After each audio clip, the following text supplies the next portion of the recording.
সেই মানুষকেই জীবনে বেছে নিই যে মানুষটা জীবনে গুরুত্ব দেয় না, প্রাধান্য দেয় না। আমরা তার প্রতি অনেকটা ভালোবাসা দেখাই, বাট যে মানুষটা জীবনে ভালোবাসে, গুরুত্ব দেয়, তোমার সুখ দুঃখের দাম দেয়, তার কাছে আমরা অনেকটাই বেশি ভ্যালুয়েবল হয়ে যাই। যেন মনে হয় তার কথা শুনতে ইচ্ছা করে না, তার প্রত্যেক পদক্ষেপে ভুল। আসলে কি বলতো, যেটা আমরা সহজে পেয়ে যাই তার গুরুত্ব আমরা দিই না, বাট যেটা আমাদের পেতে গেলে অনেক কষ্ট করতে হয় তার গুরুত্ব আমরা দিই। তাই জন্যই তো আমরা জীবনে কোনো দিন সুখী হতে পারি না।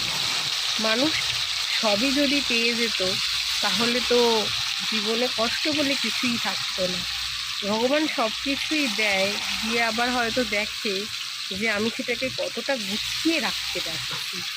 হয়তো আমরা চাহিদা আমাদের জীবনে বাড়তেই থাকে, কমে না। যখন একটা মানুষ 2000 টাকা ইনকাম করে তখন ভাবে, আমি যদি 4 টাকা ইনকাম করতাম আমি তাহলে 2000 টাকা সেভ করতে পারতাম। বাট যখন একটা মানুষ 4000 টাকা ইনকাম করে তখন মানুষটা ভাবে, আমি যদি 6000 টাকা ইনকাম করতাম তাহলে একটু ভালোভাবে থাকতে পারতাম। আসলে কি, আমাদের জীবনে চাহিদা কোনো দিন শেষ হয় না, চাহিদা কোনো দিন শেষ হবেও না। আমরা যত চাই, যত পাই তত চাই। তাই চাহিদা কোনো দিনও জীবনে শেষ হয় না, বা শেষ হওয়ারও না। তাই মানুষ হয়তো জীবনে সুখী হতে পারে না। করে ফেললাম। আজকে আমি বানাচ্ছি চিকেন চাপ। সো চিকেন চাপটা কিন্তু খুব টেস্টি হয়েছিল।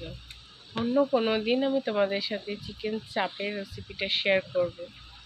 আজকে হয়তো তোমাদেরকে কিছু কিছু বললাম, কারণ আমার হয়তো মনে হলো যে এটা সত্যি কথা। আমরা মানুষ যত বেশি মানে পাই তত বেশি চাই, চাওয়ার আমাদের কোনো দিন শেষ হয় না।